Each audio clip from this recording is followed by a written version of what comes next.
This fresh coat of the startup life has been sprayed on nice and smooth by Wagner and the Flexo series of paint sprayers. Startup Nation, my wife decided she wanted to rehab her childhood home. The goal was to fix it up and invite a nice family to rent it out. We knew one of the biggest jobs we had to undertake was painting. However, from the walls, the cabinets, and even the siding outside, it was going to be a big task. As entrepreneurs with a company to run, we knew this was going to take up a lot of our time, which is why we decided to get a paint sprayer.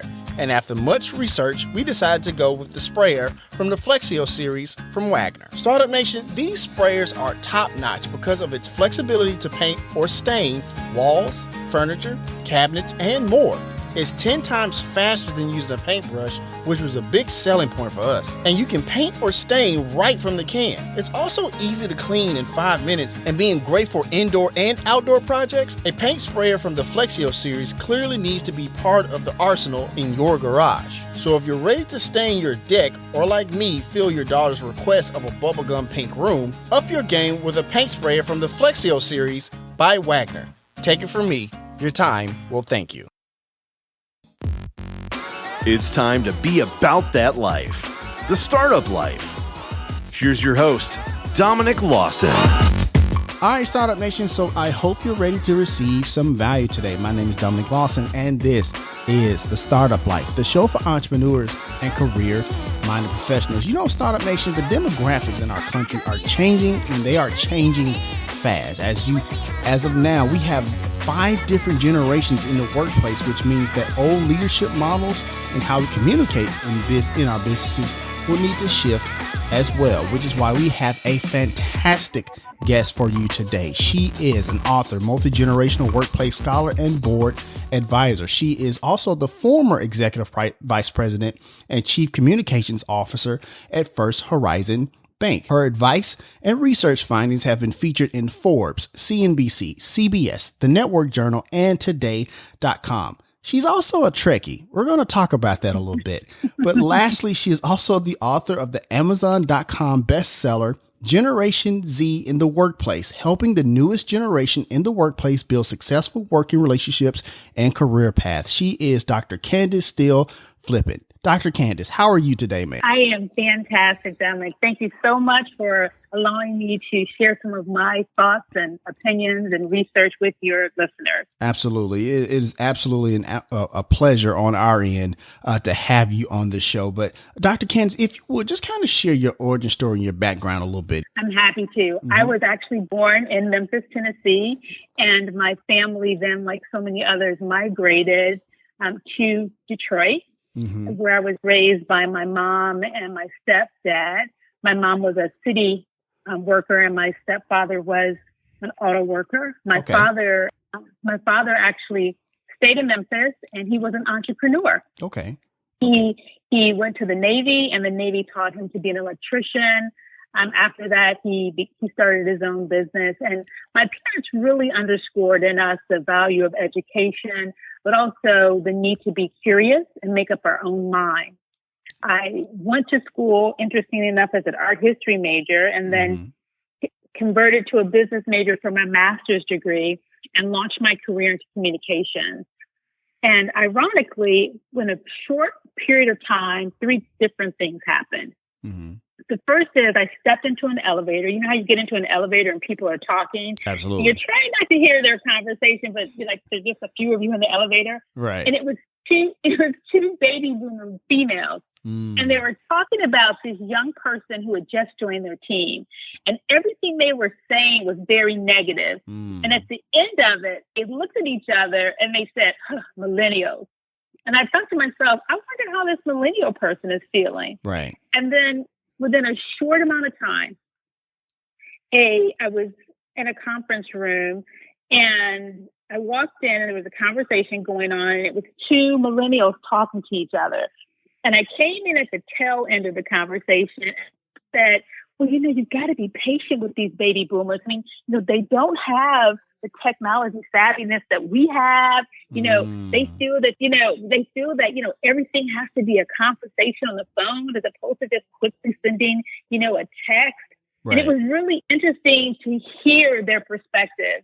And then by the end of that week, one of my colleagues scheduled a meeting for me, and I thought he wanted to talk about an upcoming product launch. But he came in, he shut my door, and he says, okay, Candace, we got to talk. Something's going on with the people on my team, and it's just not working. And I went to the internet, as so many people do, and I started Googling information about the generational dynamics. Right. And Dominic, everything that I saw was actually negative. There wasn't a lot of information around what was happening. So I actually went back to school to get my doctorate in management from Case Western Reserve, and I've been studying and writing about the multigenerational workplace as an executive fellow at Case Western Reserve since 2016.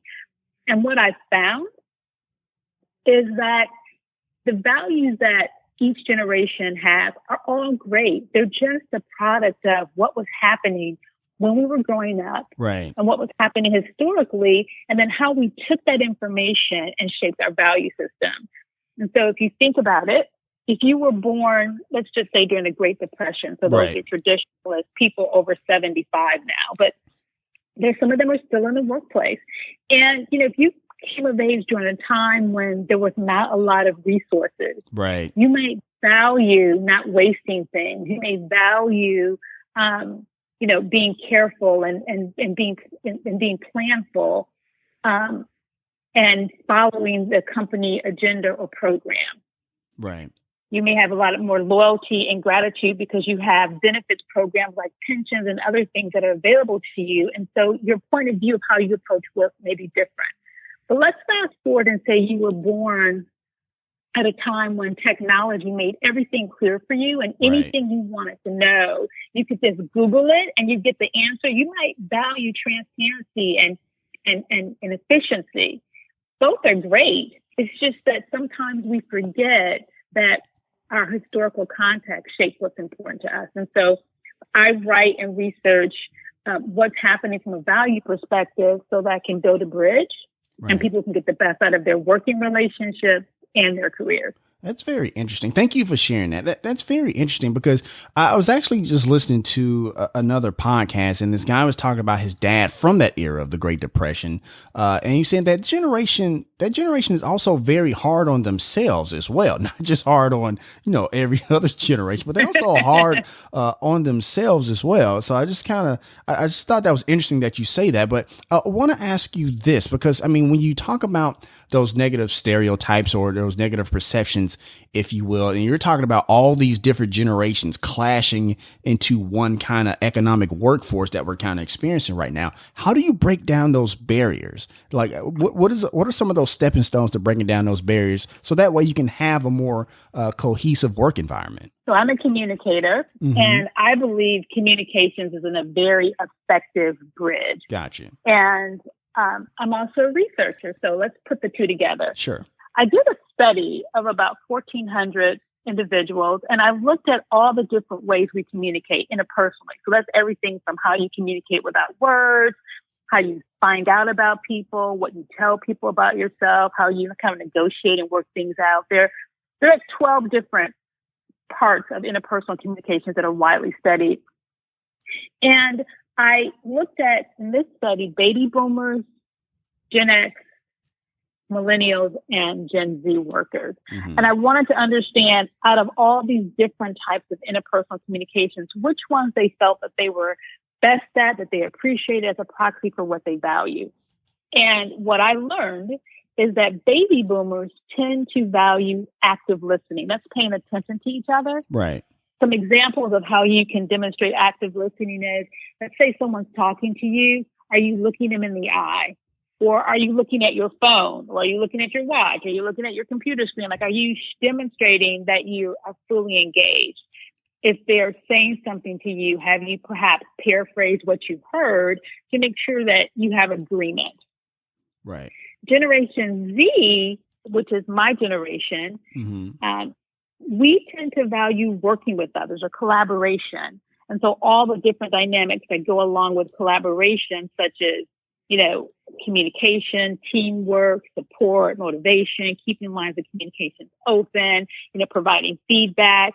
So those are some of the things that Generation X values. Gotcha. And then interestingly, both millennials and Gen Z value showing empathy for others, putting yourself in another person's shoes, really taking the time to be compassionate, be more vulnerable in your display of emotions or how you're feeling, trying to insert yourself into a conversation without bias or judgment.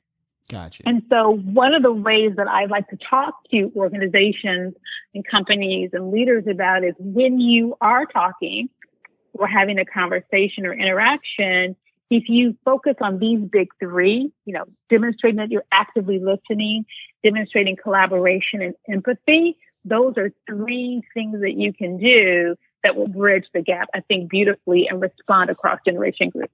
Gotcha. Thank you for sharing that. I want to ask a quick follow-up about Gen Z and the millennials, because you talked about and I fall in the millennial generation, even though I'm not sure. I'm either a very young Gen Xer or a very old millennial. I don't know yet. I'm born in 82. So I guess maybe I have some of those, those different dynamics from each generation. But I'm curious about, you talked about the empathy piece. Is it something that we saw growing up? You talked about being a product of the environment and how we grow up. Is that, where do we get that from as far as millennials and Gen Z, as far as that empathy piece? Like, what exactly are those moments to where that kind of frame that empathy piece for us? Is it, the collapse of 2008? Is it stuff like that? Is it 9/11? Like, what are some of those history points or those things that were going on as we were growing up that kind of points to that?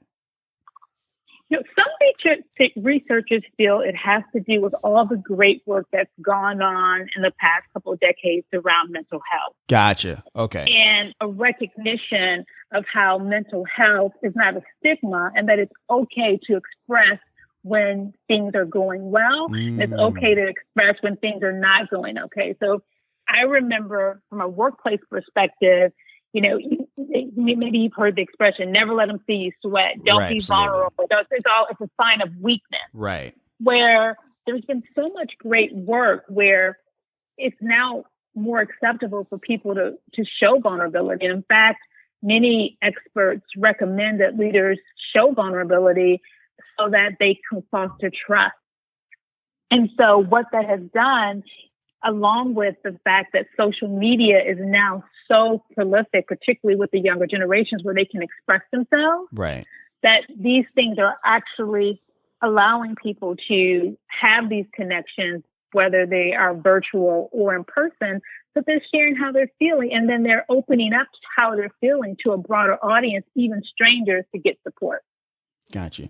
Can I ask a quick follow-up? Have you seen that maybe Gen Z and the millennials are kind of rubbing off on the baby boomers and the Gen Xers a little bit, in the sense of kind of showing them that, investing in mental health is very important? Because I've started to see that from baby boomers as well. Have you seen that in your research as well, where baby boomers are kind of taking that mental health piece, not necessarily serious, but more so they're thinking about it a little bit more? Have you seen that in your research as well?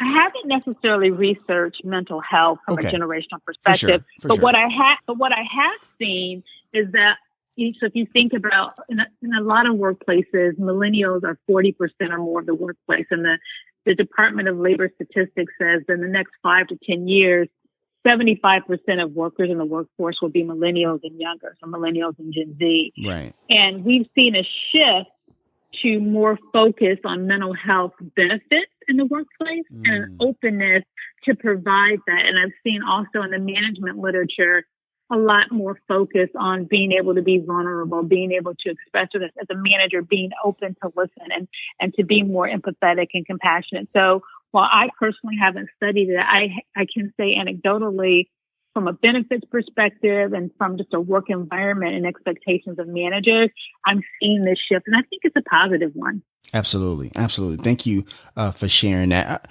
And I want to ask you this as well. We recently had on the show Douglas Scarborough. He's a senior vice president at the Federal Reserve. And one of the things that he talked about, as far as like this demographic shift in the workplace, he talked about, quote, the graying and browning of America. And this isn't like a political thing. This is just what's actually happening when you think about, the census numbers and stuff like that. So as we're shifting as far as like not just from an age standpoint, we're actually seeing in the workplace that the workplace is becoming a little bit more brown, if you will, as well. Can you speak to that dynamic as far as like being more inviting, being more inclusive? Because I imagine communicating in that piece is super important, especially given the times that we're in and social change and things of that nature. Can you speak to that as well, Dr. Candace?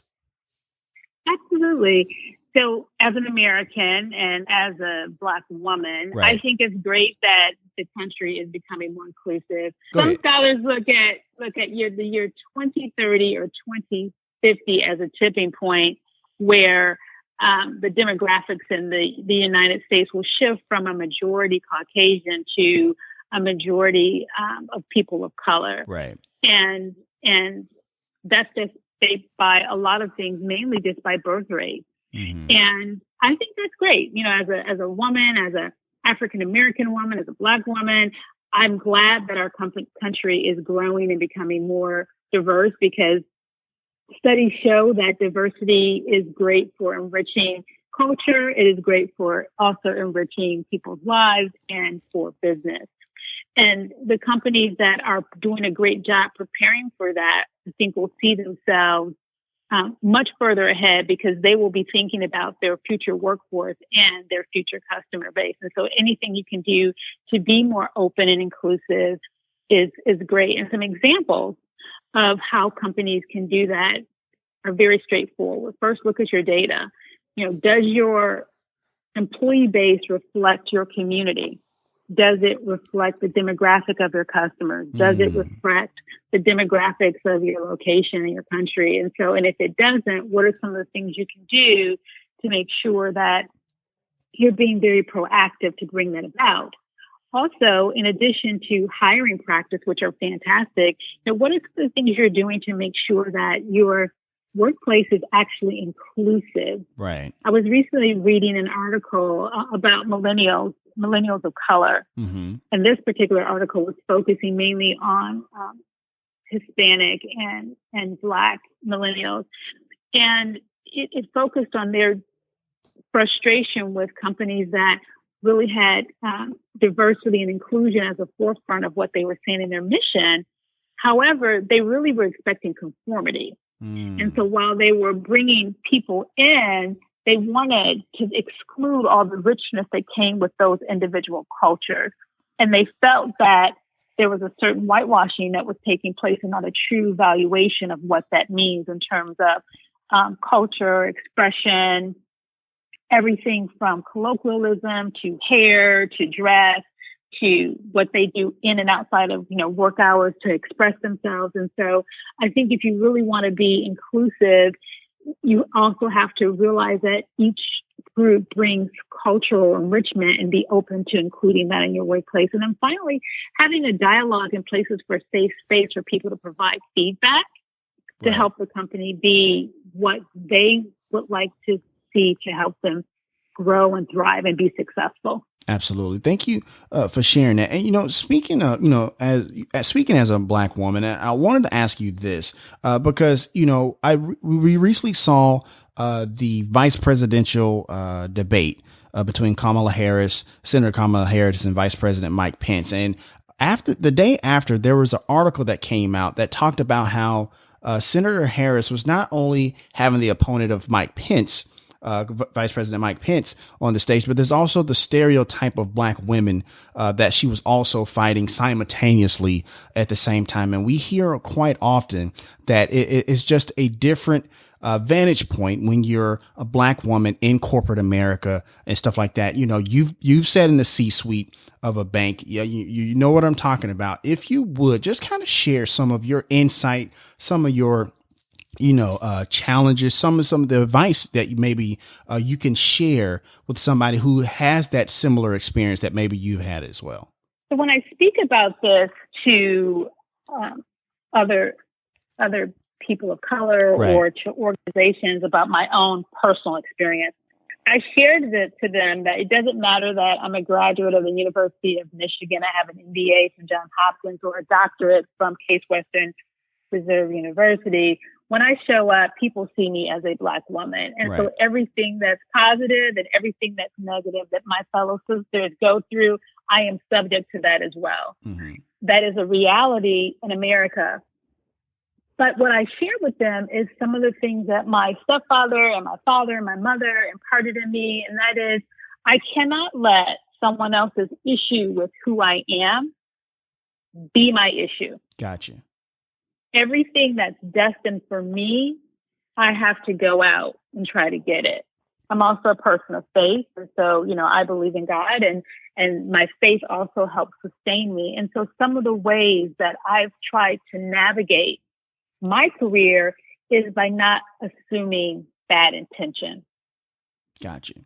Thank you. That doesn't mean that I haven't been subject to things, but my frame, my mindset is one where I'm going to focus on good intentions and try really hard to surround myself with people so I have support systems so I don't have to go it alone. And I strongly recommend that people do that. Sure. Once again, Startup Nation, we're talking to... All right, Startup Nation, so we're going to go ahead and take a quick break. We got to pay some bills. Once again, my name is Dominic Lawson, and you're listening to The Startup Life.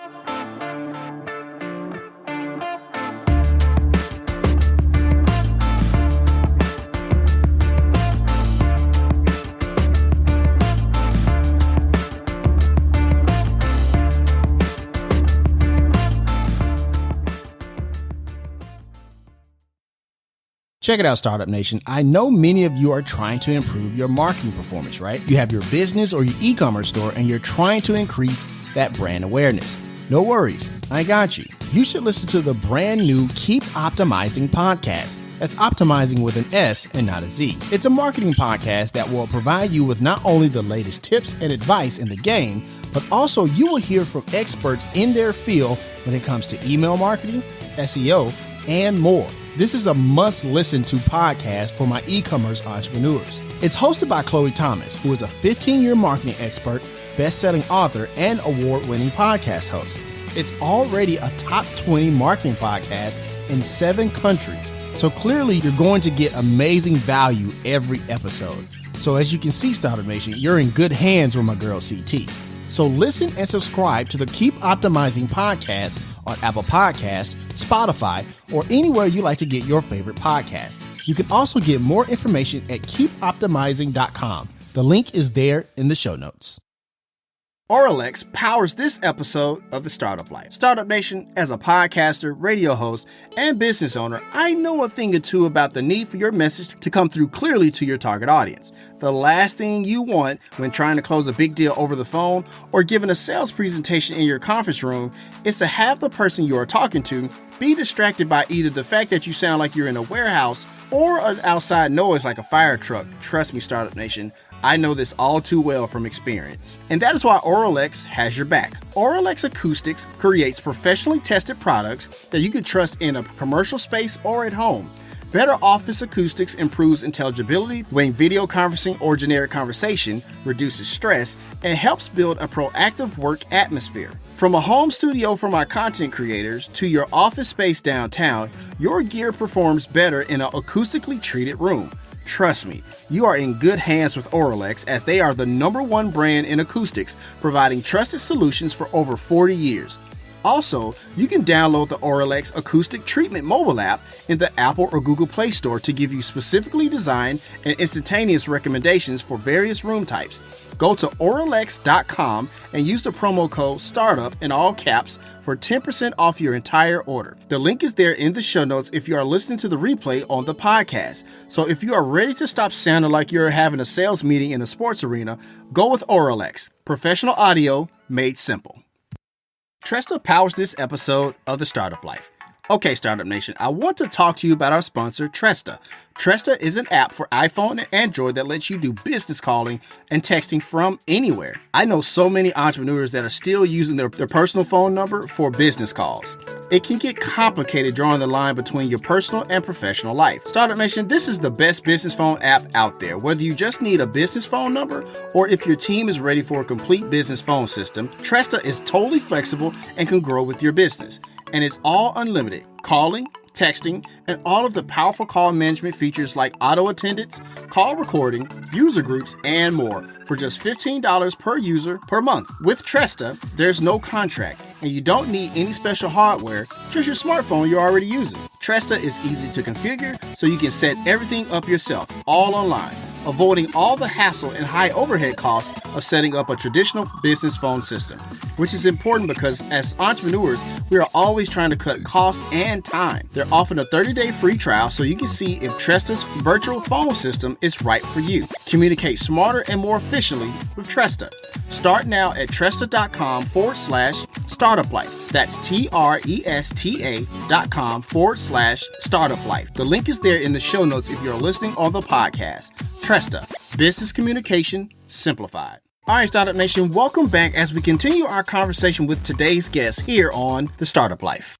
Dr. Candace Steele Flippin, the author of Generation Z in the Workplace. If you want to purchase that book, we have a link there in the show notes for easy access if you're listening to the replay on the podcast. Also, if you want to check out her website is there in the show notes as well. And if you're listening on radio, it's CandaceSteeleFlippin.com. Once again, we do have that link there in the show notes for easy access. So, Dr. Candace, when you're talking about Generation Z, one of the things that we see is that when you ask them, when polled, 44% of them have entrepreneurial endeavors that they want to kind of pursue or whatever the case may be. And maybe they don't necessarily mean become full-fledged entrepreneurs, but they definitely want to kind of have an entrepreneurial mindset, whether it be building a business or in the workplace. When you're talking to leaders and when you're consulting and speaking, how do you share with those leaders that you want them to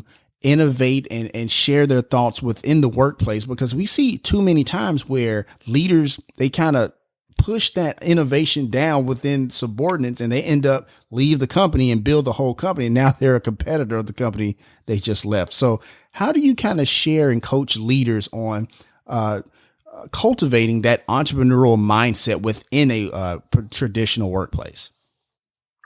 That's a great question. And I think it has to do with perspective. And so I'm a Generation X. I mentioned that. Right. And when, I came of age, my managers were mainly baby boomers and some traditionalists. And when they came of age in the workplace, it was kind of figure it out, So you were given an assignment and you were told to figure it out. Some people had training and development programs, but it was very independent. And I believe from my research that Gen Z doesn't have a problem figuring it out, but they need framework because the way they figure things out, they have lots of tools and technology that they use to leverage decision making.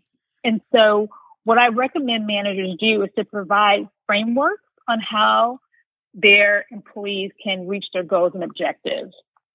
And so if you're giving someone a task, give them the guardrails and let them know what good looks like, because they're going to leverage technology and some of the other tips that they've developed just through their upbringing to come up with a very simple, straightforward answer based on their knowledge base. And so in the absence of that or being told to figure it out, sometimes there's a disconnect. The other thing I would also recommend is that you provide constructive feedback and make sure that people are motivated and that you're rewarding them for their success. So I'll give you an example. Sure. And this one may be familiar with people. You have an employee, they finish a project, and then you have a meeting with them, and now they want to get promoted. Or they've been with the company 6 months and now they want to be promoted. And Right. I think about in the context of younger workers, if you think about gaming, in gaming, it doesn't matter if you go to the level 1 where it takes you 10 times or 2 weeks or 1 day to get to the next level. The minute you accomplish a task, you advance. And if you have a whole generation or generations of individuals who have that mindset, that mastery is not temporal and you don't have to do it over and over again. Once you succeed, you can go to the next level. I think it sets an expectation. Whereas older generations, mastery was you had to do the same performance over and over again for a sustained period of time with kind of a black box around when you could get promoted. So they have different expectations. And so I think if you have clarity and transparency around exactly what it takes and people know that up front, then you reduce some of the retention gaps that may exist from people having missed expectations. For sure. I appreciate that. And I want to ask a quick follow-up because you talked about that constructive criticism, or like that constructive feedback, if you will. And sometimes that can be a very tough conversation. Let's be honest. Kind of walk us through what a conversation like that, would kind of sound like. What are some key things to remember when you're having that constructive feedback session, to kind of, well, I guess what I'm saying, like, what are some of those rules when it comes to that, when you're talking to somebody about and giving that constructive feedback?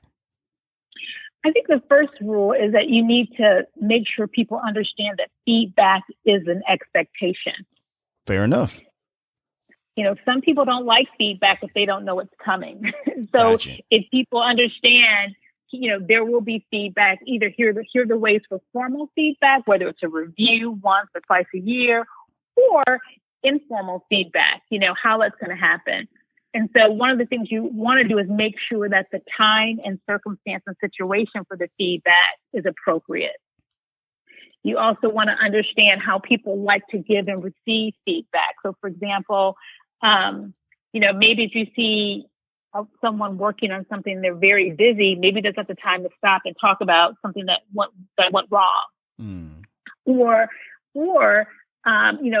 maybe people like to have feedback, in a setting where they feel safe. So maybe if you get called into the boss's office, right, maybe that works for you, or maybe it's some other kind of setting, but making sure that, people understand that. And then start with something positive first, right? So, I believe that there's a silver lining almost everywhere. So if you start with something positive first, and then share feedback in a way that allows people to move towards something positive. So just saying, Candace, you did a terrible job. I don't know how you came to work here. It's not going to work. Right. But if you say, help me understand what you were thinking when you made this decision. Right. I want to understand what you were doing so that, next time we'll get a different result. Or, I like what you did. I just don't understand how you got there. Let's talk about it, so that people won't necessarily feel threatened. And then I think also, too, it's important to know someone's communication style. If someone is very direct and you're taking a long time to get to the point, they're going to think that maybe you're not being honest and straightforward with them. And so if you're talking to someone who's direct, you got to kind of be willing to put it on the table. And then finally, if you have to broach a difficult conversation, make sure you're prepared. Some people don't like to give feedback if it's negative. Right. But then you're robbing someone an opportunity to grow. At the same time, some people don't like to give positive feedback when someone does something well. So if someone's only ever hearing negative feedback from them, when you're ready to give them something positive, they don't know how to receive it. So you have to make sure you're balancing the feedback so that it's more balanced. When someone does a great job, recognize them. Absolutely. Thank you for sharing that. And you mentioned something earlier in that answer. It's like some of the subtle things can make a huge difference. You talked about maybe when you're giving that constructive feedback, maybe the setting may can change to kind of give that kind of constructive feedback. It reminds me of when I was back in my banking days back in Colorado. I used to work at a bank inside of a grocery store, and I had to get one of those constructive feedback sessions. But instead of doing it at the office, at the bank, since we were inside of the grocery store, we went down the way to the Starbucks and did it that way. And so, and I just remember like to that little small gesture, but at the same time, going out of his way to kind of do that, it made me feel calm, and I was actually able to take the medicine a little bit better. But ever since then, I found myself, being more loyal to him and being more loyal in my work, and making sure to make him look good. And when the big boss came in, or whatever the case may be. So no, I definitely see what you're saying about that. And I appreciate you sharing that insight.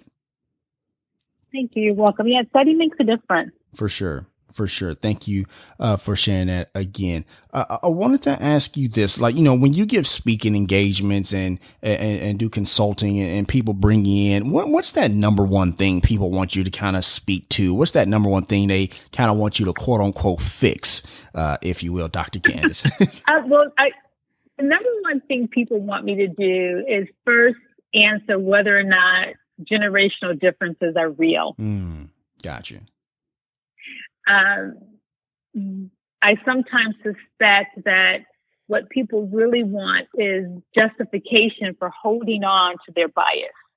And so the first thing I do is I talk about generational values and how reality is that every generation probably values the same thing. It's just that where they prioritize them based on what was happening in historical context, maybe in different places. Right.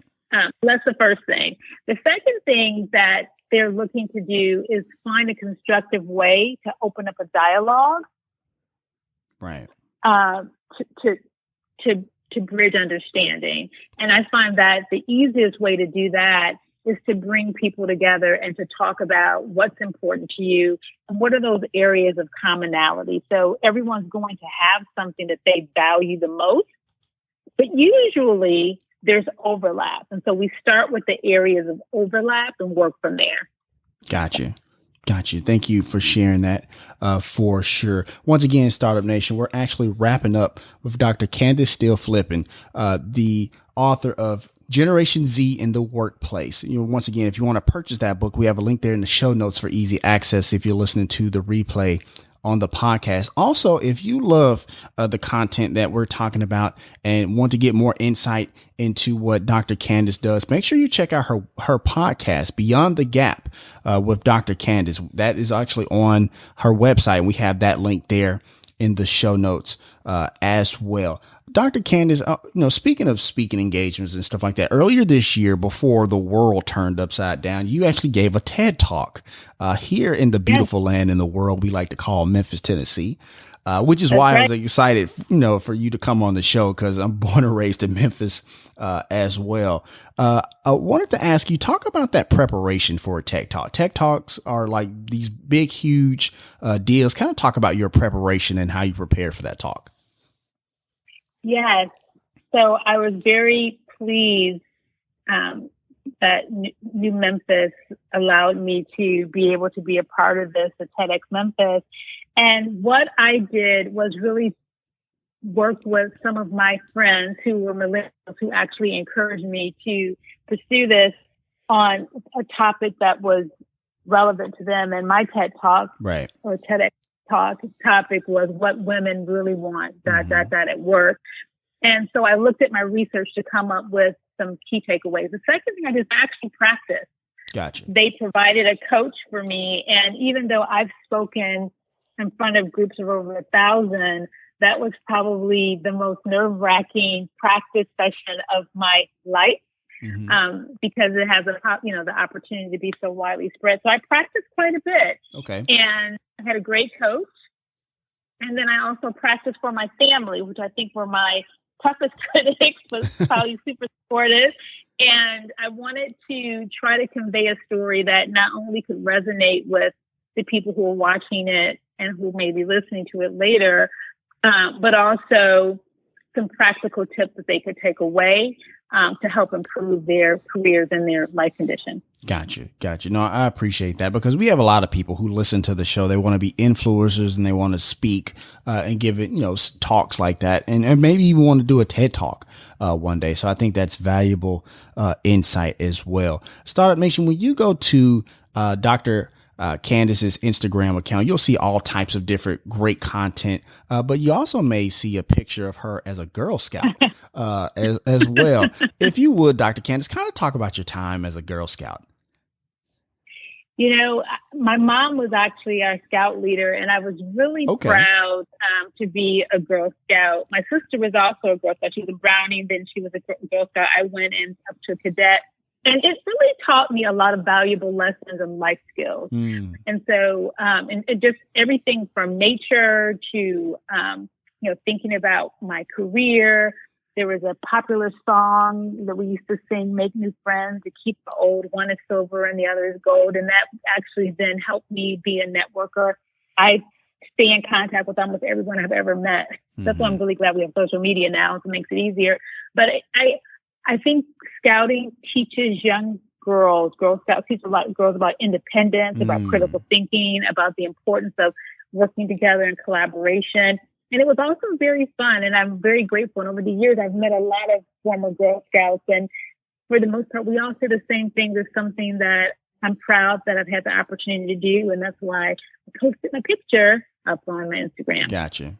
Thank you for sharing that. I wanted to be a Boy Scout. I remember them coming to the school or whatever to kind of like, make the pitch to us and stuff like that. And I wanted to do it, but my mom wouldn't let me because the only motivation I had to do it because I wanted to get those free Memphis State basketball tickets. So she was like, you're not doing it.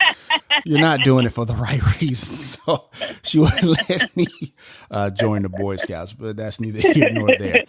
But I wanted to ask you this as well. And you honestly, earlier you talked about like, gaming and stuff like that. And I saw in my research that you're a bit of a Trekkie. So the first thing I wanted to ask you is this, are you a gamer, Dr. Candace? I can't say that I'm a gamer because my younger brothers have put that to the test and I didn't pass. Gotcha. But and I believe, my sister actually works for NASA and she shared with me that one of the questions they usually ask in interviews are, Star Trek or Star Wars. Right. And while there's definitely room for both, I am a proud Trekker. I love Star Trek. I love this new Discovery season that just came out. Mm-hmm. I'm just, I'm a nerd. I'm proud. Nerds everywhere. Raise your hands up high. But yeah, Star Trek. I love it. Gotcha. I was curious about that because, what is it? What is it that attracts you to Star Trek? Because I'm more of a Star Wars person, but I do like Star Trek as well. But why Star Trek over Star Wars for you personally? So I'm going to go back. When I was a little girl in grade school, there was this weekly reader that came out called Highlight. Oh, yeah, absolutely. Do you remember Highlights? Yeah, and I do. remember being, I think in the third grade, and Highlights had this story about one day there's going to be this city in space. I think was a precursor to Skylab? But they talked about that. They talked about all these other future predictions. They talked about how one day you would have a phone that you could carry around with you when you plugged in the wall. And they talked about cable and all these things. And I remember just being fascinated about technology and fascinated about the possibilities of what technology could do to advance society and life. And then I remember seeing a Black woman in that show because up to that time, whenever I would see sci-fi TV shows, or actually it was more like TV shows like the Japanese shows that would come on an anime, or I would see movies, there weren't any Black people in them. Right. And when I saw Star Trek and there was a Black woman there, it just hooked me. And then the storylines of how they blended cultural context with the future fascinated me. And then since then, everything that we've seen with technology enhancements in that space have just really been remarkable. And I'm hooked. No matter which universe that they're in, or which series, or which captain. Love it. Love it. Gotcha. And I've recruited my friends and my family to Star Trek. So, right. It's funny. Did you hear the story? Because you're talking about Nichelle Nichols, who plays Captain Uhura, I believe. That's what you're talking about, right? Yes. So, yes. Or no, Lieutenant Uhura. I'm sorry.